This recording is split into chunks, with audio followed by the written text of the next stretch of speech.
আসছে আর গেছে, কাদিয়ানীদেরকে এখন পর্যন্ত কাফের ঘোষণা করার সৎ সাহস দেখাইতে পারে নাই। পারছে?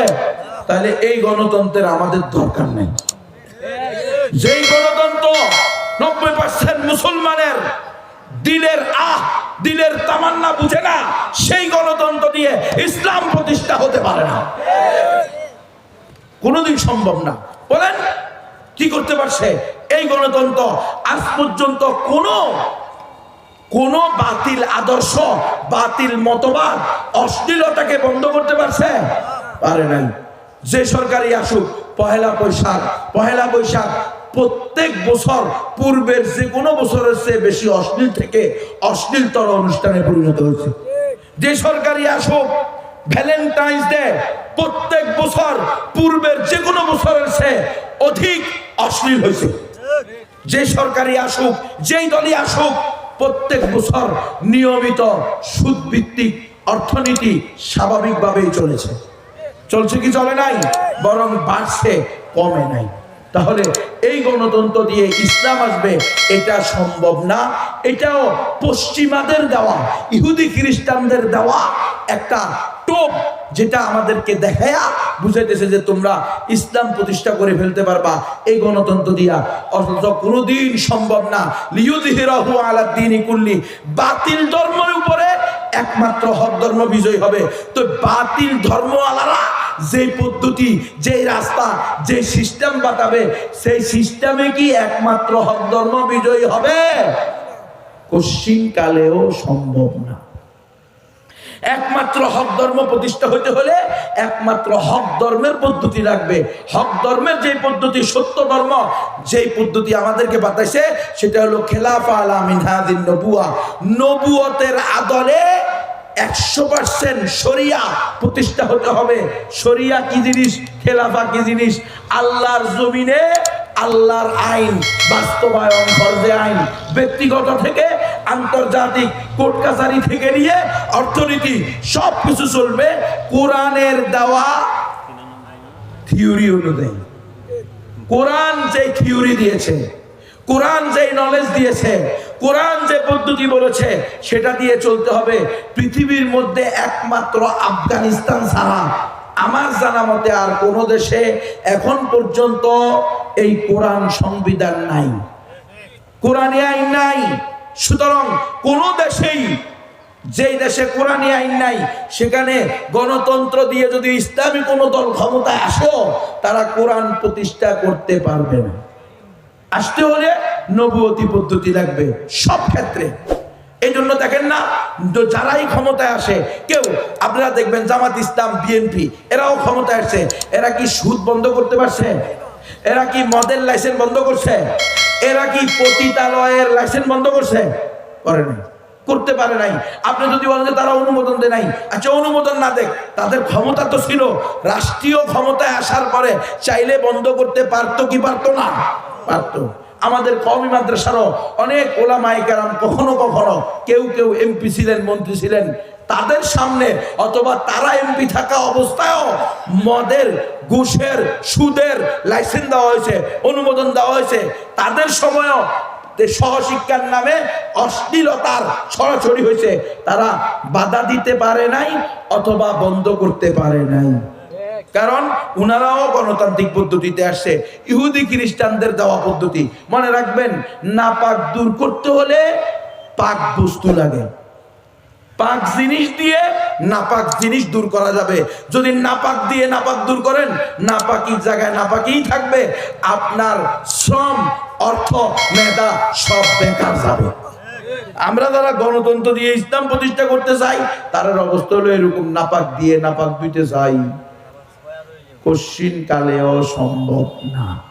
বলে গেলাম, ছোট মানুষ, বড় কথা, মানলে মানবেন, না মানলে কোনো অসুবিধা নাই। আমরা গত কত বছর ধরে, 53 বছর ধরে গোলামি করতেছি, কখনো দিল্লির, কখনো ওয়াশিংটনের, ঘুরে ফিরে যেই কোয়াল সেই মাথা, সেকুলারিজম, নাস্তিকতা। কথা বুঝতেছেন? 53টা বছর। এই জন্য আমি হাতে পায়ে ধরে বলি, ওলামায়ে কেরাম, সাধারণ মুসলমান, মেহেরবানি করে এই তন্ত্রমন্ত্র সারেন, খেলাফতের দিকে আসেন, মিছিল তোলেন। তন্ত্রমন্ত্রের দিন শেষ, খেলাফতের বাংলাদেশ। আর নিজেকে প্র্যাকটিসিং মুসলমান বানান। প্র্যাকটিসিং মুসলমানের এটা একটা কাজ যে আপনি আপনার ব্যক্তিগত জীবন থেকে আন্তর্জাতিক জীবন সর্বক্ষেত্রে দোলনা থেকে কবর পর্যন্ত কোরআন এবং সুন্নাহকে ফলো করবেন। নিজে কোরআন সুন্নাহ জানবেন, মানবেন। নিজের সন্তানকে জানানোর জন্য এই ইমদাদুল উলুম মাদ্রাসাকে সহযোগিতা করবেন, সন্তানকে এখানে ভর্তি করবেন। এই ইমদাদুল উলুম মাদ্রাসাকে নিজের একটা সন্তানের ন্যায় আপনি ধারণা করবেন। এই ইমদাদুল উলুম মাদ্রাসা আমার একটা ছেলের ন্যায়। আমার 5টা সন্তান থাকলে ইমদাদুল উলুম মাদ্রাসা 6 নম্বর সন্তান। আমার 4টে সন্তান থাকলে ইমদাদুল উলুম মাদ্রাসা 5 নম্বর সন্তান। আমার 9টা সন্তান থাকলে ইমদাদুল উলুম মাদ্রাসা আমার 10 নম্বর সন্তান। কি জন্য? এই ইমদাদুল উলুম মাদ্রাসাগুলো প্রতিষ্ঠাই করা হয়েছে আল্লাহর জমিনে আল্লাহর দ্বীনকে কায়েম করার জন্য, আল্লাহর দ্বীনকে বিজয়ী করার জন্য। কাইতাকুনা কালিমাতুল্লাহি হিয়াল উলিয়া। তাহলে এই দেশেও আমরা কালিমার পতাকা উড্ডীন করতে চাই। এই দেশের ঘরে ঘরেও আমরা ইসলামকেই প্রচার প্রসার করতে চাই। তাহলে এই ইমদাদুল উলুম মাদ্রাসার কোনো বিকল্প নাই। সন্তানদেরকেও এখানে দিতে হবে, নিজেও এটার পক্ষে থাকতে হবে। 2 নম্বর আমাদের মুসলমানদের দ্বিতীয় দায়িত্ব। 1 নম্বর হলো আমরা শুধু নামে মুসলমান থাকবো না, আমরা কাজে কর্মে প্র্যাকটিক্যাল ময়দানে প্র্যাকটিক্যাল জীবনে পরিপূর্ণ মুসলমান হব। তাহলে আমি নিজে মিথ্যা কথা বলবো না, চুরি করব না, ডাকাতি করব না, টেন্ডারবাজি করব না, চাঁদাবাজি করব না, রাহাজানি করব না, সন্ত্রাসী করব না। এই দেশের মানুষের রক্ত পানি করা টাকা নিয়ে সুইস ব্যাংকে অথবা বেগম পাড়ায় রাখবো না। নিজেকে প্র্যাকটিসিং মুসলমান বানাইতে হলে আমার নামাজ, রোজা, হজ, যাকাত সব কিছু যেমনিভাবে রাসূল সাল্লাল্লাহু আলাইহি সাল্লামের সুন্নত তরিকা চলবে, আমার রাজনীতি এবং অর্থনীতিও রাসূল সাল্লাল্লাহু আলাইহি সাল্লামের নির্দেশিত পন্থায় আল্লাহর বিধান অনুযায়ী চলবে। মুসলমানের রাজনীতি চলবে কুফর, শিরিক, কাফের মুশরিকদের দেখানো রাস্তা দিয়ে সম্ভব না। কাফের মুশরিকরা যেই পদ্ধতি, যে সিস্টেম বাইর করছে, ওটা মুসলমানদের কল্যাণে বের করে নাই। ওটা মুসলমানদেরকে ধ্বংস করে খেলাফত ছিনিয়ে নিয়ে মুসলমানদেরকে স্থায়ী গোলাম বানানোর প্রকল্প, স্কিমের নাম হলো এই গণতন্ত্র। এই গণতন্ত্র যেই দেশে ঢুকছে, ওই দেশ ইচ্ছায় হোক অনিচ্ছায় হোক, প্রত্যক্ষ হোক পরোক্ষ হোক, কোনো না কোনোভাবে ইউরোপ আমেরিকার গোলামে পরিণত হচ্ছে।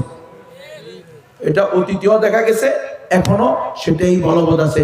দেখেন না কত বড় স্পর্ধা।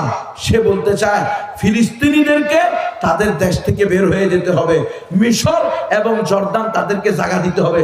মনে হয় জর্দান আর মিশর তার বাপের সম্পত্তি।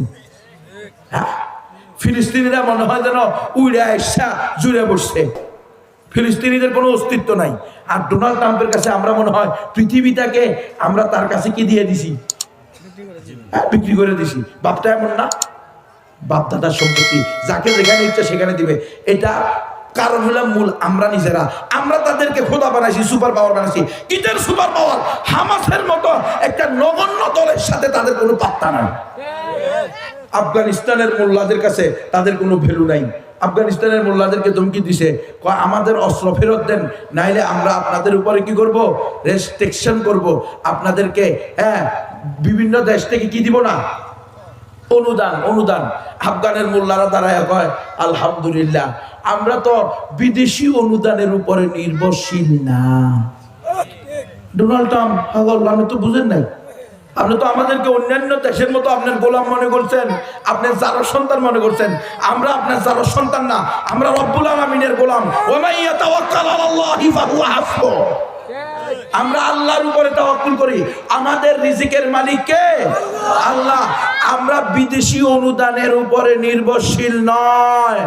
সুতরাং তুমি অনুদান দিলেও কি না দিলেও কি, একটা অস্ত্র ফিরত দেওয়া হবে না। এগুলো যুদ্ধ লব্ধ সম্পত্তি, আমাদের আফগানিস্তানের মুসলমানদের গনিমত। এটা তোমার দিব মানে যুদ্ধ করে নিছি, পিঠে নিছি, কি কর এটা পিঠে নিছি, এগুলো এমনি নিছি নাকি? কথা কয়, আমরা কি ভিক্ষা করে আনছি? এগুলা পিটাইছি, এরপরে তোমরা পালাইছো। এটাকে বলা হবে না মুসলমান, এটার নাম হলো ইসলাম বিজয়। ইসলাম বিজয় হইলে আফগানিস্তান হয়েছে। আমরা এখানে ইসলাম পরাজিত। মেয়েরা ক্রিকেট খেলোয়াড়, ফুটবল খেলোয়াড়, লজ্জা থাকা উচিত। শরম থাকা উচিত। নিজের বউ মেম্বার নি, চেয়ারম্যান নি, এমপি নি, মন্ত্রী নি। মুসলমানের মেয়ে মেম্বার নি হবে? মুসলমানের মেয়ে চেয়ারম্যান নি হবে? মুসলমানের মেয়ে পর পুরুষের সাথে কাঁধে কাঁধ মিলে মাটি কাটবে? লজ্জা নাই, শরম নাই, বেহায়া, দয়ুস। আমনের বউ দয়ুস, এই জন্য আপনিও দয়ুস। বউরে পাঠাইছেন 50,000 টাকা ঋণ আনার জন্য, কিস্তিতে টাকা আনার জন্য এনজিওদের কাছে। এনজিওদের কাছে বন্ধক রাখা টাকা নেয় কি নেয় না? তো বউ দয়ুস, জামাইও দয়ুস, জাহান্নামে দেবে। খবরদার মুসলমান, ইসলামকে বিজয় করতে হলে ইসলামকে নিজের জীবনে প্র্যাকটিস করতে হবে। আমার সন্তান প্রয়োজনে অশিক্ষিত থাকবে, তবুও ট্রান্সজেন্ডারবাদী শিক্ষায় শিক্ষিত হবে না। আমার ঘরে সারা জিন্দেগি টিন লাগবে না, তবুও সুদের উপরে ঋণ এনে আমি টিন লাগাবো না। আমি সারা জিন্দেগিতে আমার টয়লেট পাকা হবে না, কাঁচা থাকবে, আমি গরিব মানুষ, সমস্যা কোথায়? কিন্তু টয়লেট পাকা করার জন্য এনজিওদের থেকে সুদ ভিত্তিক টাকা আনবো, এটা হতে পারে না। এটা হলো মুসলমানের ইমানি গায়রত। আজকে মুসলমান ইমানি গায়রত হারাইছে, ইমানি হারাইছে। এই জন্য ইহুদি খ্রিস্টানদের সিস্টেমে পড়ে সব শেষ। এই সিস্টেম থেকে বের হয়ে আসতে হবে। আল্লাহ আমাদেরকে বুঝার তৌফিক দান করেন। 2 নম্বর কাজ মুসলমানদের, নিজে প্র্যাকটিসিং মুসলমান হওয়ার সাথে সাথে অমুসলিমদেরকেও দাওয়াত দিবে। আপনাদের পাশে হিন্দুরা আছে না নাই? আপনাদের এই গ্রামে হিন্দু আছে? তো এরা যদি ঈমান ছাড়া মৃত্যুবরণ করে জান্নাতে যাবে না জাহান্নামে যাবে? নিশ্চিত জাহান্নামে যাবে। নাকি বিশ্বাস করেন সকল ধর্ম সঠিক? যে বলবে সকল ধর্ম সঠিক সে নাস্তিক। এই যে উনি যদি বলে সকল ধর্ম সঠিক, উনি নাস্তিক। আমি যদি বলি সকল ধর্ম সঠিক, আমি নাস্তিক। আপনারা যদি বলেন সকল ধর্ম সঠিক, আপনারা নাস্তিক। আওয়ামী লীগ যদি বলে সকল ধর্ম সঠিক, আওয়ামী লীগ নাস্তিক। বিএনপি যদি বলে সকল ধর্ম সঠিক, বিএনপি নাস্তিক। জামাত ইসলাম যদি বলে সকল ধর্ম সঠিক, জামাত ইসলাম নাস্তিক। একমাত্র সঠিক ধর্মের নাম কি? ইসলাম।